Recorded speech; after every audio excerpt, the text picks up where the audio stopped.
Welcome back to Uncaged Leaders. I'm your hostess, Mariquita Solis, the Uncaged Heart Coach. This show is dedicated to the successful man who's ready to end the soul war and build a life of genuine courage and purpose. So thanks for joining us. Today, I'm thrilled to have as my guest Dr. J.R. Heiz, the founder and force behind Dr. Vibe. Dr. Vibe is a lifestyle medicine platform dedicated to elevating mind, body, and spirit through intentional embodied living. With a core focus on lifestyle medicine, Dr. JR brings a direct, no nonsense approach to healing that empowers real change, not just theory. Blending ancient practices like traditional Chinese medicine and frequency based healing with modern insights into nutrition, movement, and emotional wellness, Dr. JR crafts personalized protocols designed to help others reclaim energy, strength, and clarity. His philosophy is simple: live it, lead it, and help others do the same. Fluent in English, French, and Spanish, he serves a global audience, offering private consultations, curated wellness tools, and educational content to support conscious, high performing living. So, welcome, Dr. JR. I'm excited that you're here with us. Thank you so much for having me. It's what an honor to be a part of the team. Yes, the team with open hearts and uncaged spirits, right? So, yes, Exactly. Time to uncage the lions. amen to that. Yes, we're uncaged here, Right. uncaged leaders ourselves. So, like this show, we want to talk about that and what it's like to live with that uncaged heart, that uncaged spirit. That is the spirit that can create anything in their life, unlimited potential, unlimited love, and just moves forward. That's resilient. And so let's get down to the core. I want to hear about your life and your experiences. And let's start off with your childhood as a little boy. What was it like to grow up as a little boy? And most little boys are taught by the age, they start learning at the age of 3 or 4, by society, by parents, by just the many different aspects of the world they live in, that being a man sometimes means suppressing who you are, suppressing your emotions. What would you say about your childhood and what you learned as at a young age about what being a man was and what you had to do to be a man, and what about your family structure there? It's a beautiful question. Thank you for that. There before I get to my story, there's a little insert I want to make, and that is between the age of when you are born and 7 years of age, you're in a state of what's known theta brainwave. And in this theta state, it's similar to a state of hypnosis. So you learn from what you see, you learn from what you hear, you learn from the experience around you, and that is what builds you into the adult. So whatever you see, whatever you witness, I use the term witnessing a lot in my talks, in my work, because witnessing is not just seeing. It's, I don't wish this upon anyone, but if you witness a car accident, you see it, you hear it, you smell it, you taste it, you feel it, right? It's all five senses, and then all the extra five senses in cooperation that gives you that witnessing aspect. So when we are brought up until the age of 7, we're in that hypnotic state. So we are planted seeds of information that have a huge impact on our behavior, our psyche, our way of thinking, our way of life moving into adulthood. Now, going back to your question, um, I you know I had such amazing parents. I had such amazing parents. I was born from a French dad. I have a Venezuelan mother, so I always refer to myself as the trail mix, sweet and salty. But um, I had the best of both worlds. I was born here in Chicago, um, and my upbringing had no limits. I had the advantage in this case. Not many people have that same, I'm going to call it luxury. I had no limits. As long as I presented day to day, doing my responsibilities, the ability to respond to, right? Then I was gifted in return the loving care, the education, the wisdom that both my parents um, had had earned from their upbringing. So it was really a United Nations kind of a household where my dad would speak to me in French, my mom would speak to me in Spanish. I grew up in a English environment, so it took me a while to start speaking correctly. I spoke at a very late age, but I had a great upbringing, and I was not taught to suppress emotions. I was not taught to not be myself. In fact, I had that open door, and that to me is a luxury. Um, I was in fact pushed to show myself, to be true to myself, to be true to my identity, if you want to call it that. I don't like that word because that means you identify with a certain group, a certain philosophy, and everything. And when we jump into a single box of what is known as identification, you lose the whole picture, the entirety of what it is to be human. So that was my upbringing. Um, I could ask my parents, you know, pretty much anything I wanted to try, and they would be open to it. And if I didn't want to continue it, I would politely let them know this is not for me. Next, please. I also grew up as a singer at a young age, and that was my way of expressing. I started choir when I was 3.5, I believe, and then from there, I sang most of my young adult life. And nowadays, I stick to shower singing and karaoke. Um, but but that was my way of expressing myself. Since I didn't have the right vocabulary, given that I grew up with 3 languages under my belt, my expressiveness was through music.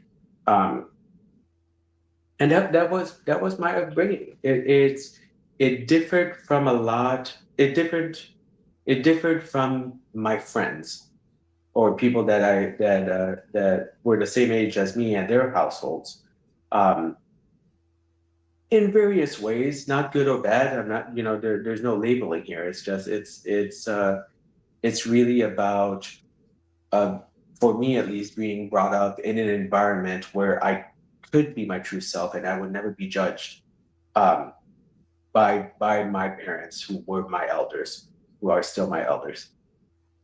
Right. Well, I love that. That is a true blessing. And if Shout you're out watching, to my mom and dad. yeah, I'm amen to that. Yes, I know. I was kind of in the girl box as a little girl. I mean, with my brother, and he was out there playing rough, and I had the dresses, and man, did I resent that. But anyway, so if you're watching, y'all, let us know you're watching. And so, as a little boy, now you were expressive and free and singing from your soul, which I love. Now, what about the other little boys? Did you have any issues with them, or how did you fit into the groups of little boys that you were in? I mean, did they think you were strange, or how did that work? For a lack of a better word. You know, I identify myself as a cat person in the sense that I have a cat personality. I'm very independent. Mhm. Um, I like my bubble. I like my space. I love being social. Don't get me wrong. It's not a matter of introvert versus extrovert. I think again, I'm a good combination of both. But uh, I like my space. I like being with my thoughts. I like being, well, depending on the thoughts, but I like having conversations with myself. And as a child, um, a lot of students in my class didn't really understand me, and that's okay. um, it's, I mean, I'll go directly into what I do, right? I specialize in energy medicine, frequency medicine. I'm a doctor of Chinese medicine and holistic physician. But in the realm or in the term of energy, here I am, a small child just playing in the field, you know, waving my hands, looking like a crazy person, and just having a blast because this is fireworks to me. This is I could see the field, I could hear the field, I can play with the field.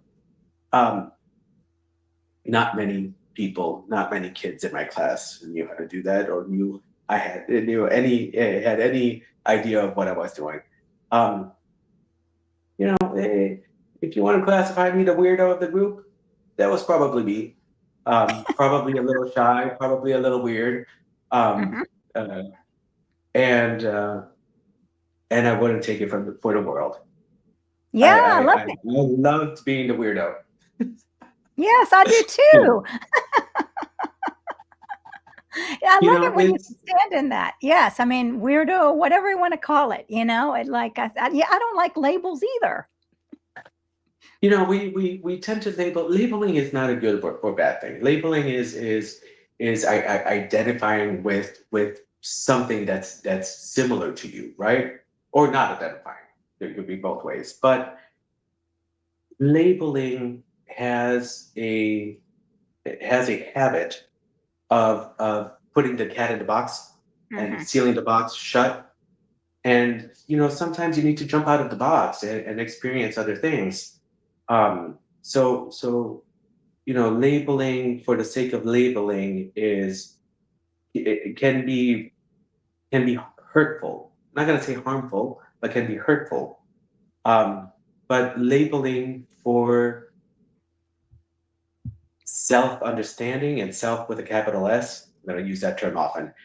Self-understanding, self-awareness, um, that builds your character, that builds your personality, that builds the spark that resides in your heart. Some people call that the consciousness, soul, spirit, whatever word you decide to use. But that je ne sais quoi that makes you who you are is a combination of these labels, right? Um, I always teach my students, when you learn a technique, whether it's in medicine or whatever field, obviously, whenever you learn a method or a technique, after you master it, try to unlearn it and learn something else. Because it's I could say I'm very good at this. I'm phenomenal at this. I'm the best there is at this and this and this is all I can do. Ah, It seems a little boring, right?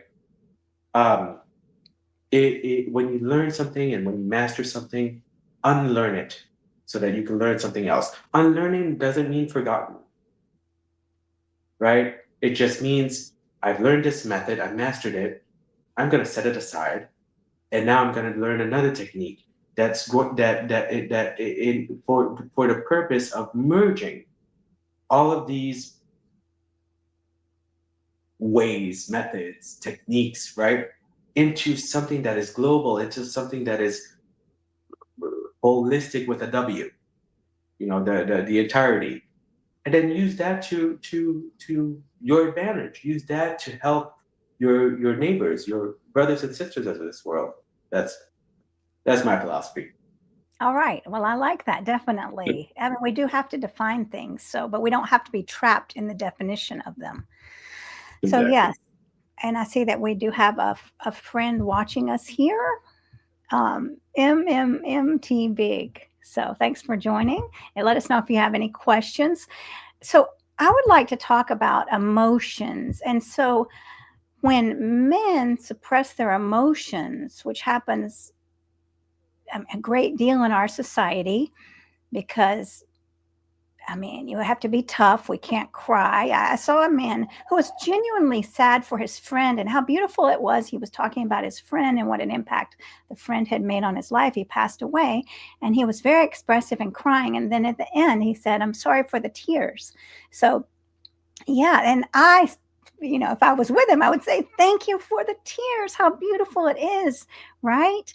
And so when we're suppressing these emotions, that men generally are suppressing, not all men, thankfully. So, what?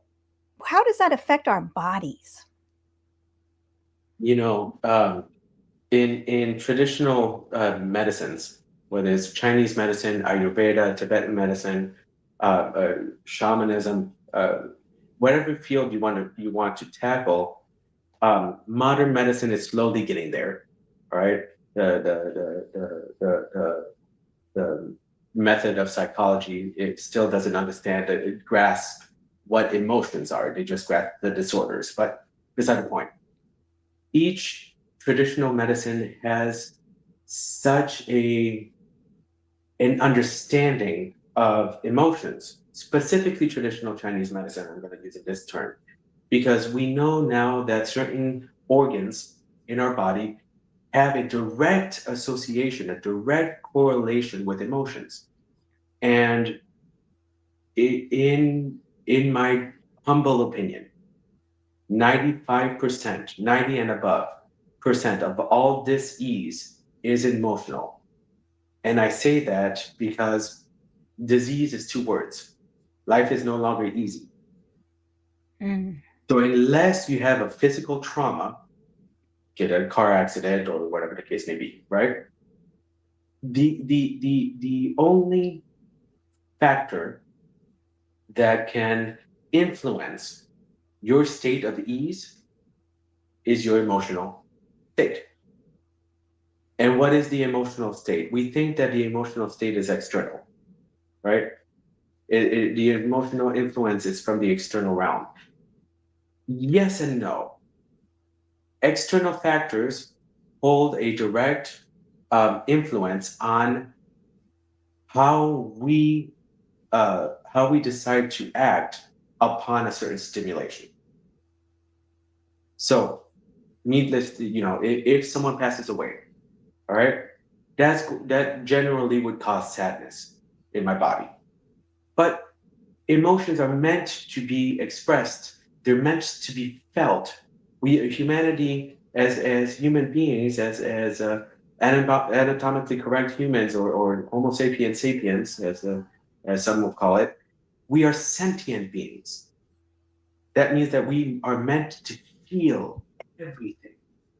Sometimes those feelings can be very, very painful, very hurtful. But on the other side of that coin, what would life be without happiness? What would life be without joy? What would life be without love? Love is an emotion. What would life be without sadness? Imagine a life where we could not cry. We just did not have that expression. Or a life without anger, a life without um, pensiveness. Some people call that worry, right? It's a balance. It's not a balance. It's a full expression of all these emotions. What leads to a state of a life of dis-ease is when the emotion is not fully manifested, it's not fully integrated, it's not fully felt by the individual, and it becomes chronic. Chronic means that it's been there for a long term. And we know now that our organs are linked with certain emotions. Our heart are with joy, but they're also with mania. Our digestive system has to do with anxiety, spleen more specifically, has to do with anxiety and worry and pensiveness. Our lungs have to do with grief and sadness. Our liver has to do with anger, frustration, irritability, irascibility. Our kidneys have to do with fear and fright. You know, I always use the example of the bladder. When people have UTIs, urinary tract infections, or bladder infections, anything that is related to the bladder, you're pissed off, right? It's a direct correlation here. So when since we are sentient beings put on this planet, uh, we're meant to feel everything, just like smelling a rose for the first time, or a tulip, just like getting the first rock from a parent when you're a baby. Oh my God, what sensation is this? This feels good. And suddenly the baby goes, right? Um, Giving someone a true hug, kissing someone for the intimately for the first time. There's nothing more powerful than that. And that's the beauty and the advantage we have of being in this physical plane of existence, because we can feel. We have we have this wonderful vehicle that we call the human body. This vehicle it's just like astronauts with their space suits. Astronauts with their space suits, they have scannings, they have I'll correlate them to antenna, you know, on their suits, so that they can know what's going on in the environment. Well, our antennas are our five senses: hearing, smelling, seeing, feeling, uh, uh, uh, uh, tasting. We also had the expert senses, if you want to go that route, and that's clairaudience, clairsentient, clairvoyance, claircognitive, clairolfactive. All right. Intuition is a sense. Empathy is a sense, right? How can I feel the person in front of me has a deep sadness without sensing, right? That's empathy. So going back to I went on a tangent there, but the point is that if we look at this vehicle with its five antenna, and many people associate seven antenna, because the seven antenna are associated with the energy centers known as chakras. They are also antenna, right? But if we look at this beautiful vehicle that we have, that is meant to feel everything, every caress, every droplet, a tear droplet, every smile. What a beautiful gift we have to be on this planet, in this plane. Okay. And when it comes to emotions, what I was trying to say earlier is that external factors can have an influence on how we act and how we acknowledge them. However, the other side of that coin is very important to know. No external factor, no external stimuli can disturb your waters unless you let it. And that's a powerful statement, because that means that if you're aware of that concept, if you work on it, that means that you can be here inside and still be calm in a chaotic situation. There are techniques for this. There's Wim Hof. There's a Wim Hof method. There's meditation. There are a bunch of techniques to train you to do this. You can be peaceful in a agitated circumstance. Whatever the case may be, the reality is no external factor or stimuli can disturb my waters unless I let it. Okay? So when we point the blame, oh, they did this, or my partner didn't call me back, or my boss yelled at me, or I got in an argument with my mother, or 6,000 miles away. Well, stop blaming the finger. Now we have to look inward and realize, wait, I let this affect me. Why? Right? So it's a job in itself It's a job in to itself. to pay attention to our emotions. It's a lot of work, right? Again, the act of responding to responsibility. We have a responsibility to ourselves to pay attention to our emotions, because when the emotion becomes chronic, it becomes pathological. And now the organ or the organ system or somewhere in that body, in the body, that emotion is going to get lodged, and it's going to become a physiological manifestation of the emotion in some sort of dis-ease. I use this example, the broken heart syndrome. Okay? Broken heart is a physical thing. When somebody loses this happens in elderly a lot. You lose a partner or a best friend, and very short amount of time later, that person that remains is no longer with us, because that is a fractured heart that needs mending. Right? We think of Yeah, emotions as just mental. No, no, no, no, no. Emotions are mental, are physical, are spiritual. I love that. I love that you brought spiritual in because I feel like I've really elevated myself in spirituality. And then that's helped me to ground to be very caring and compassionate to other people.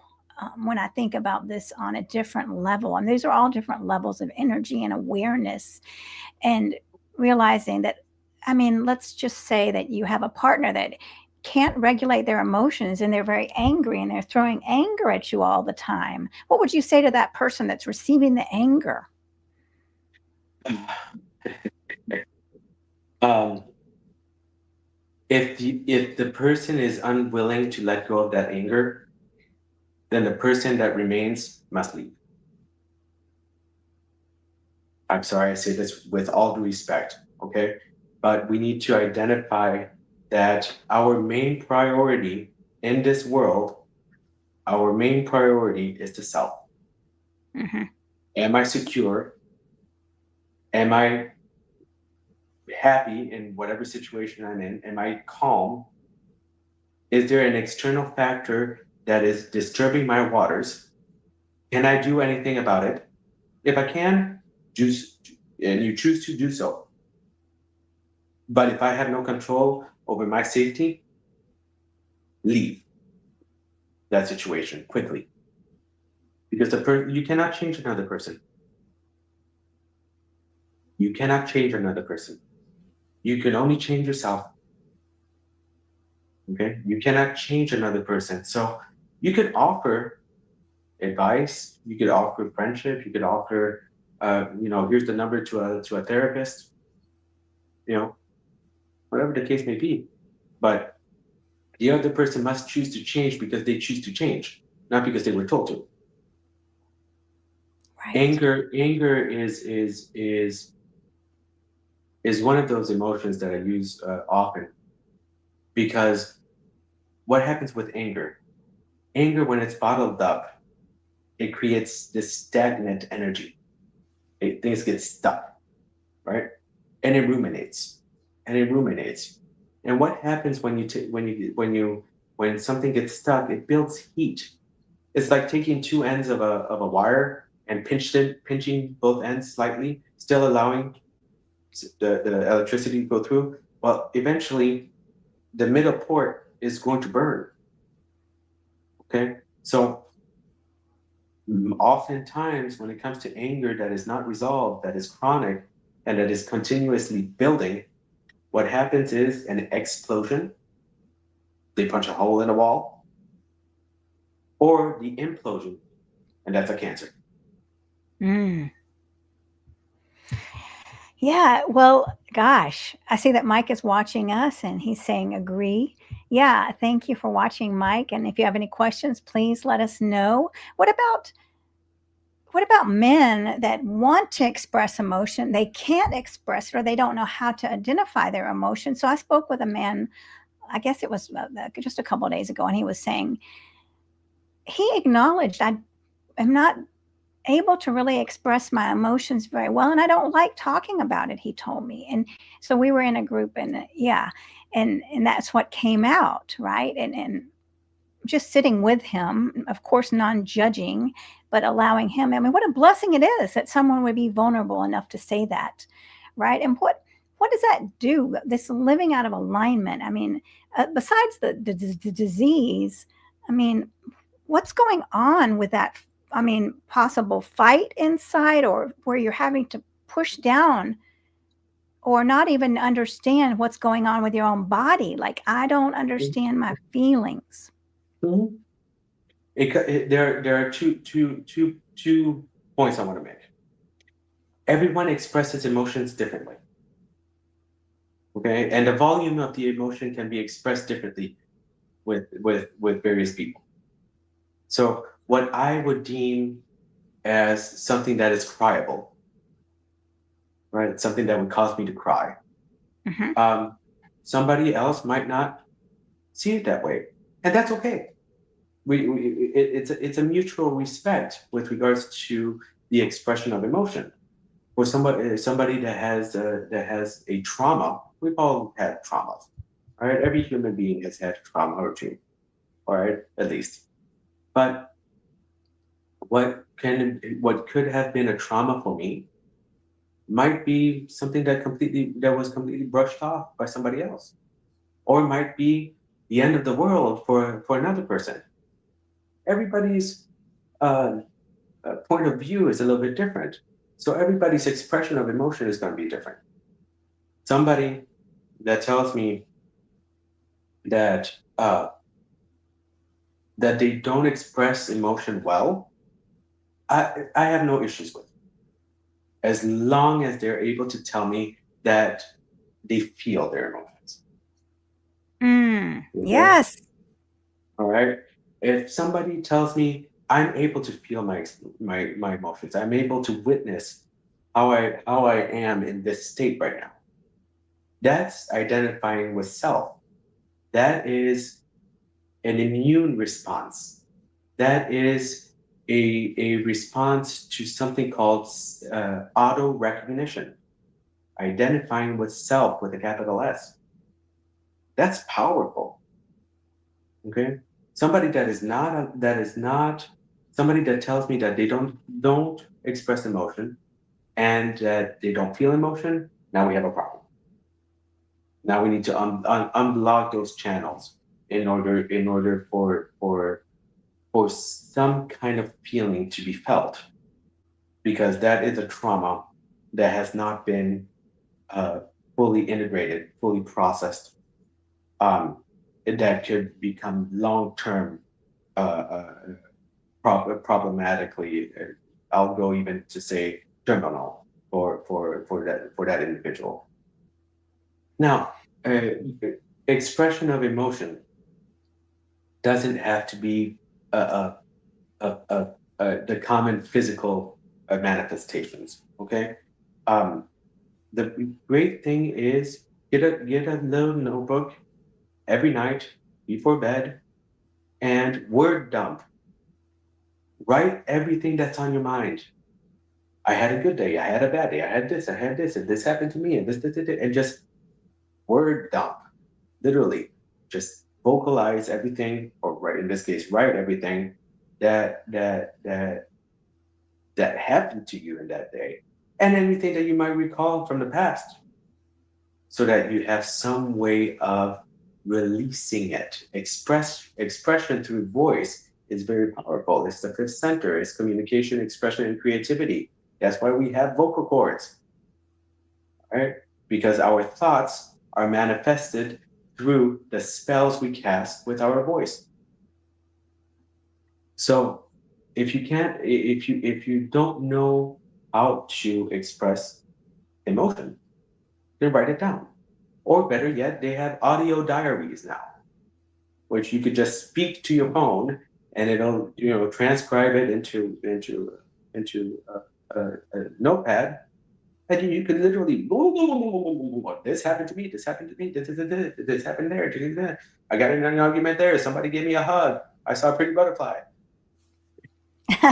And Right. if if you find a way to express it that is in a serene way, right? Serenity means that you have control over your emotions, not the opposite, right? Because a lot of people say, go punch a punching bag. Well, sure, that's one way of doing it, or screaming into a pillow. Well, sure, that's one way of doing it. Are you gonna have a pillow with you every time you walk outside of the house? What happens if I can't get to the gym and punch my punching bag? You gonna punch a wall? You know, eh, find a way of expressing that is serene. Some people draw, some people paint, some people vocalize. You know, um, and that is enough of a release for some people so that they don't have to manifest the tear or the red face from all that anger I or the see. the whiteness of the anxiety and the fear. Like you're singing as a child. Beautiful. I Exactly. love that. Yes. And I see that Yeah. Mike has a comment. He's saying, I was taught that emotions are weakness. Many people are taught that. Many people are taught that. Going back to what I said earlier, we are sentient beings.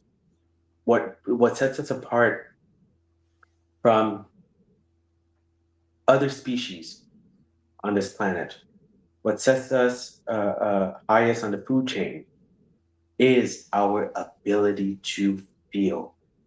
Because within that feeling, we have the largest community on this planet, and that is humanity. We are all sentient beings. We are all sentient beings, and we're here. We're here to witness our feelings, but we are also here to act as a service for our brothers and sisters, our neighbors. I use the term service because we all have a service for the other.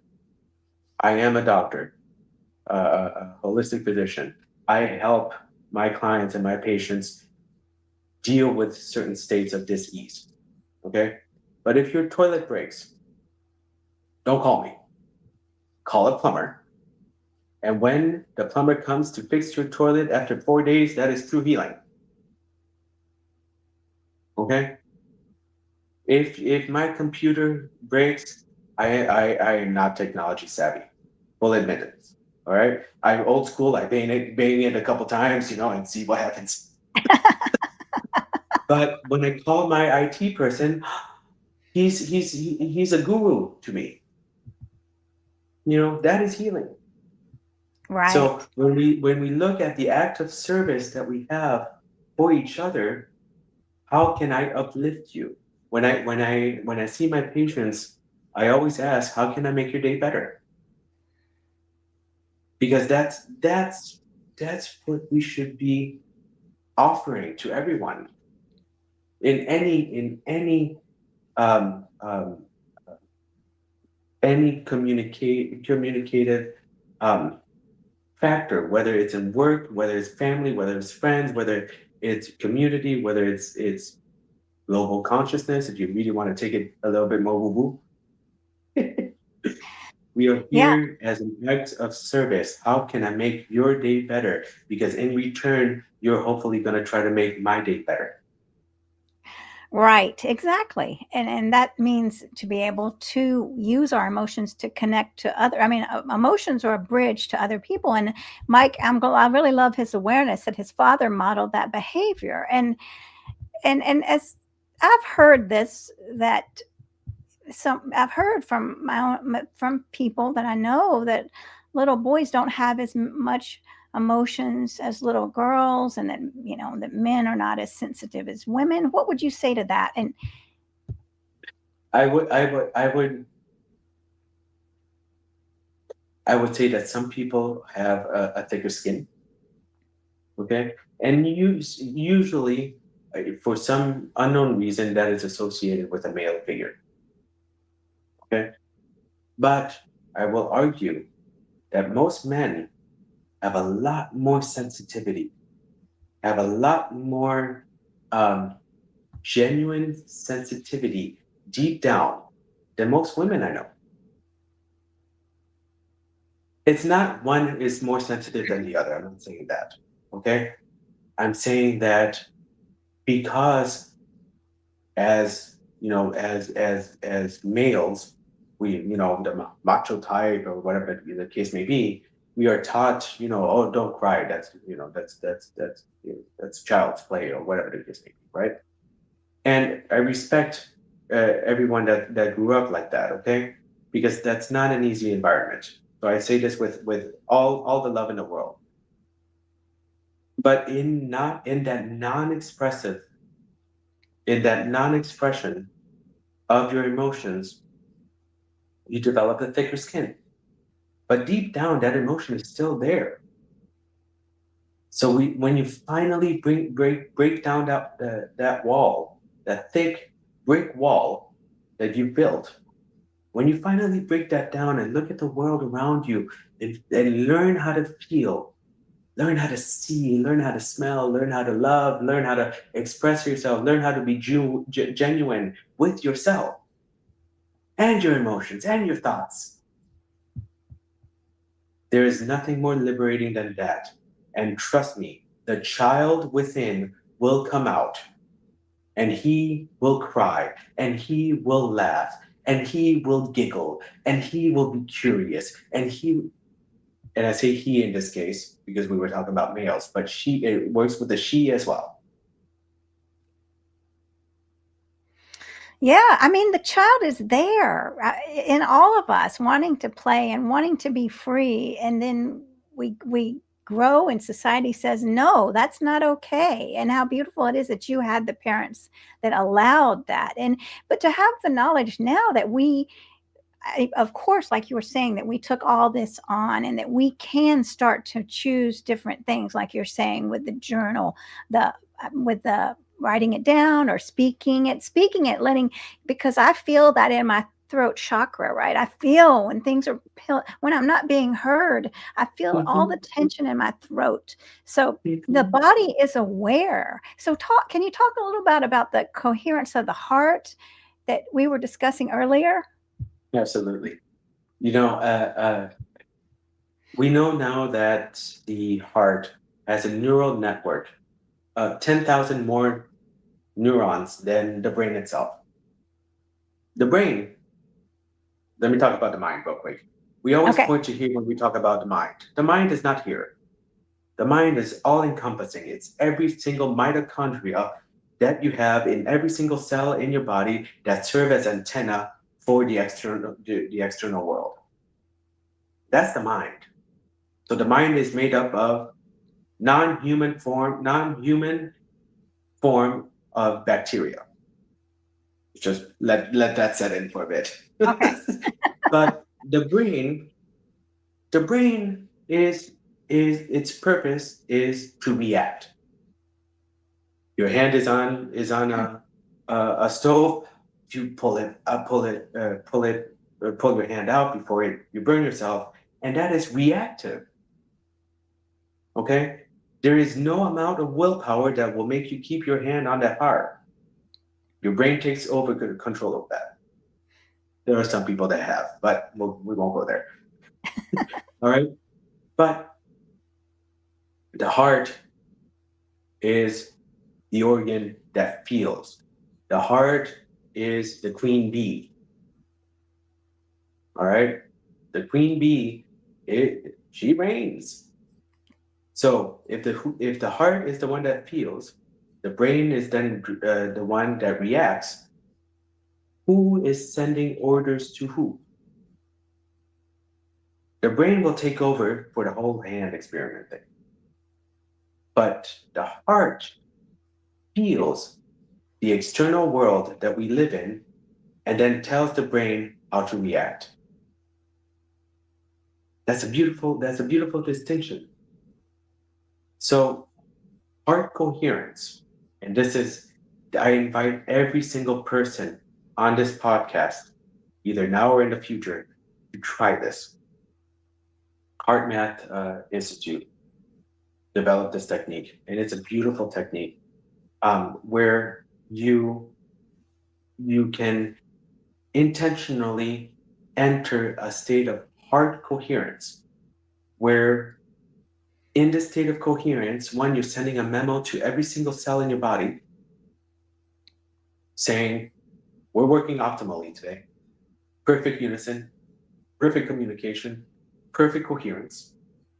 Okay? So now that is healing to the body. Two, you're sending a memo to the brain that says, I am calm, I am safe, and I can sit back and just let the water simmer a bit. Okay? Let the water calm. Let the waters calm a bit. Simmer was not the right word. Okay?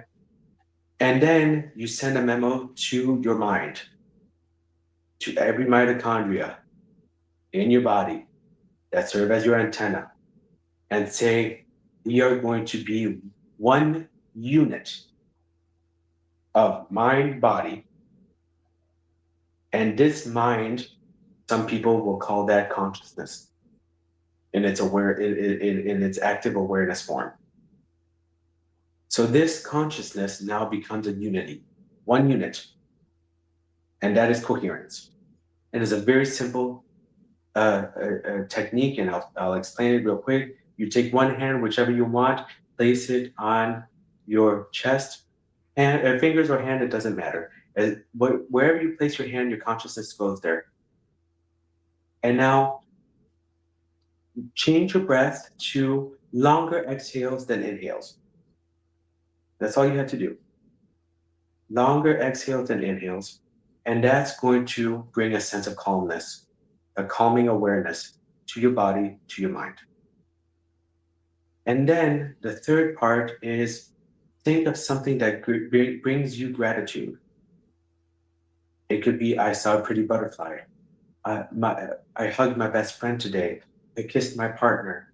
I pet my kitty or my dog.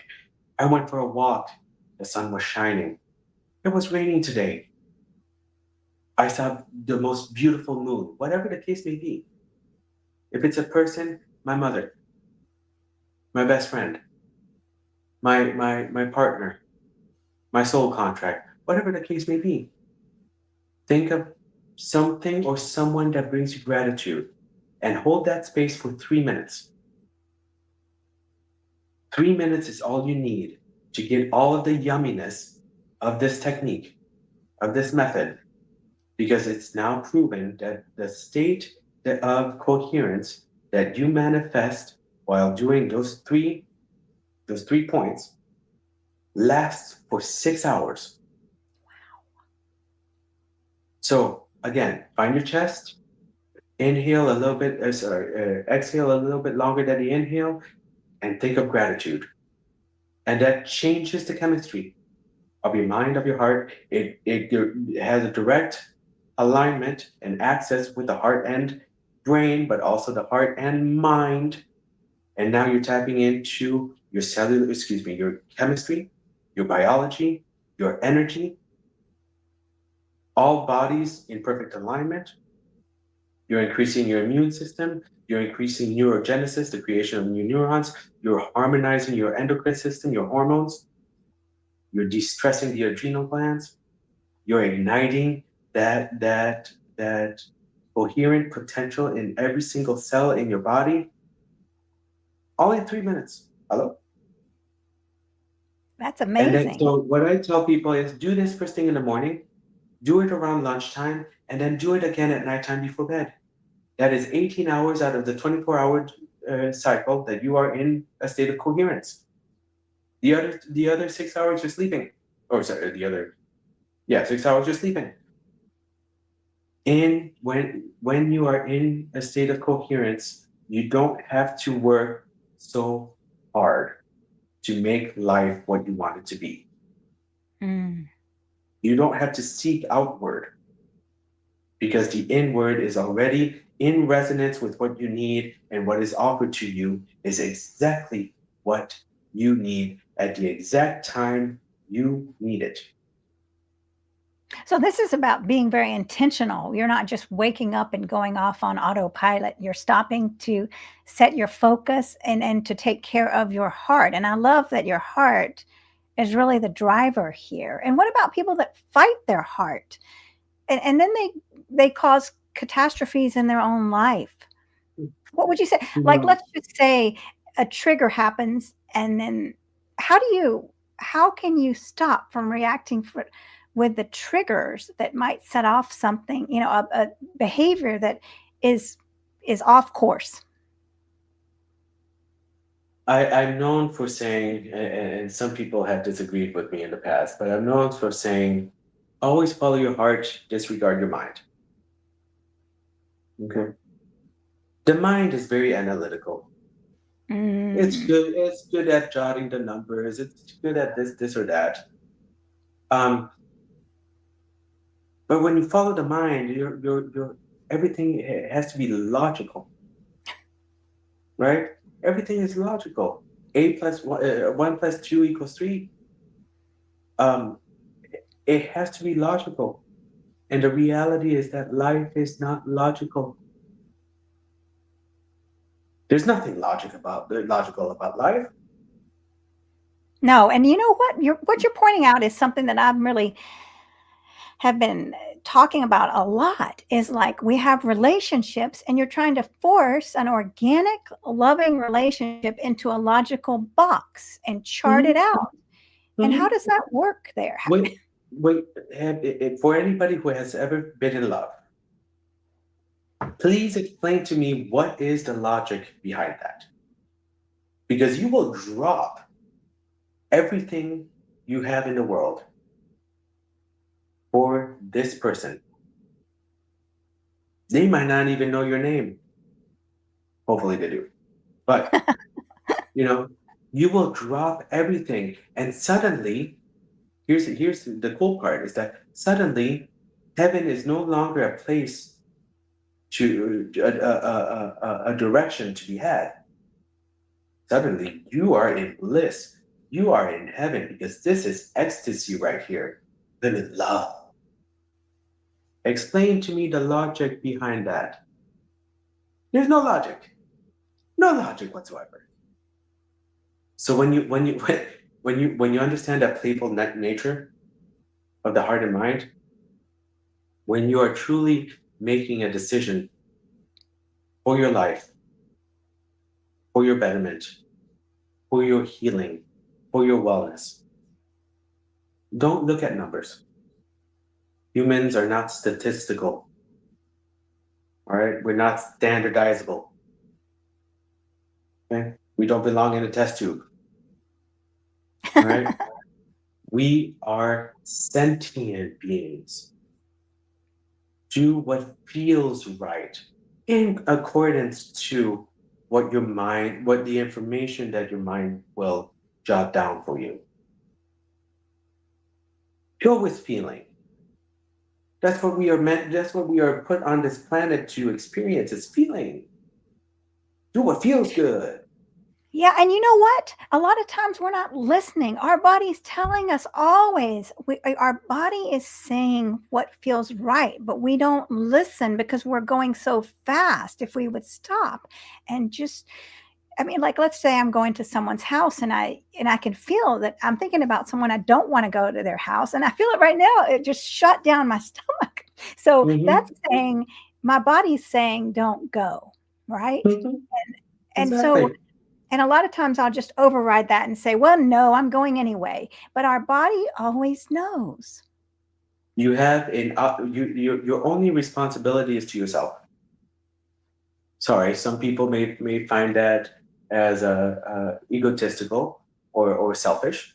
Um, I have no issues with that because the number one priority in this life is you, is me, is the individual. Well, Okay. when you're optimal, we all are optimal because we're all It's a connected. If we could domino effect. all, right. It's a Yes, domino effect. Absolutely. Absolutely. right. I cannot give from an empty cup. Therefore, I must fill my cup first. Just like on the airplanes, they always tell you if you need to put on the mask, you put your mask on first. Okay. It's not it being selfish has a bad connotation because it's for some reason it turned out to mean that I don't care about anybody else. No, no, no, no, no. Quite the opposite. I think people should be more selfish. You're an advocate for yourself, With right? respect. Exactly. With respect. We need to prioritize ourselves. We need to prioritize our feelings. We need to prioritize our health, our wellness. We need to prioritize our state of yumminess in this world because this world is meant to be engulfed in yum yums.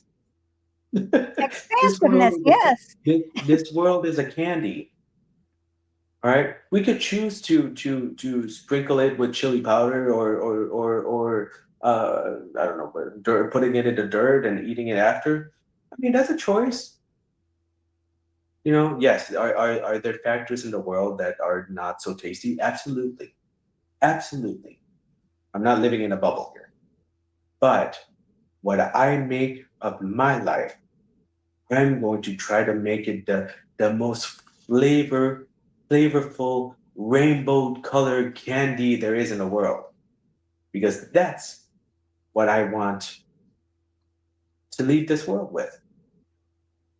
Yes, I love that. Thank you so much for that. Yes.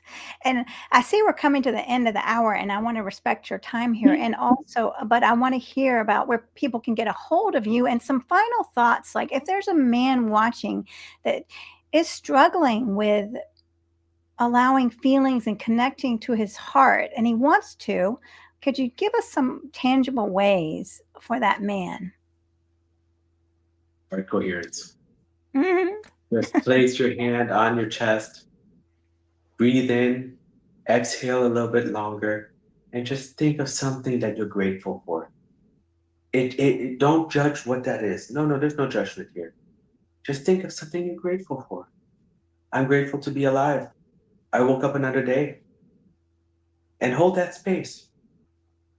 3 minutes is all you need to last 6 hours of your day. If you do this within 3 days, you can change the trajectory of your behavioral patterns. That's freedom. We need to learn how to flap our wings. We need to learn how to spread them wide and then take that leap of faith and step off the branch and just glide.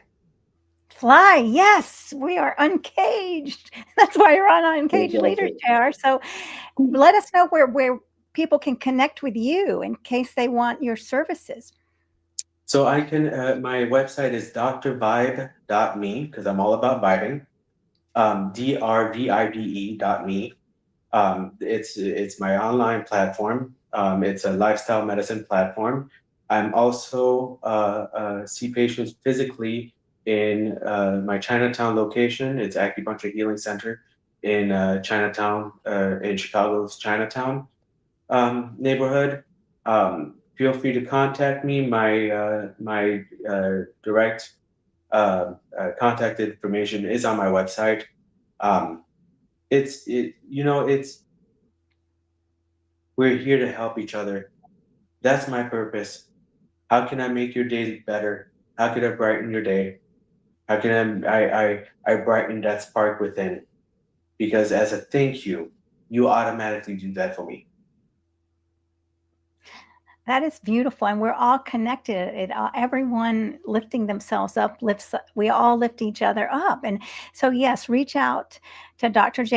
And I'm starting an Uncaged Circle with men. That's starting November 18th at 7 p.m. Eastern time. So comment on this video. Um, that is going to be about coming together and talking freely without any judgment. And I invite you all to do that. So let me show what Mike is saying. That's great advice. Thank you so much for watching, Mike, and everyone else on the replay. And reach out to us because we are here to help. And we are not judgmental. We're very compassionate here with uncaged hearts that are, I'm not I'm not perfect, and I don't hold anyone else to perfection. I love that You kind of, must be perfect, though. You must be perfect. well, I don't even know who I am. Perfection is in the eye of the beholder. Right. Yes, we are who we are here, perfectly imperfect beings, all of humanity here expressed here in this wonderful live stream. So thank you so much, JR, and for this wonderful conversation. And everyone, I'll see you next week. So thank you again. Thank you so much.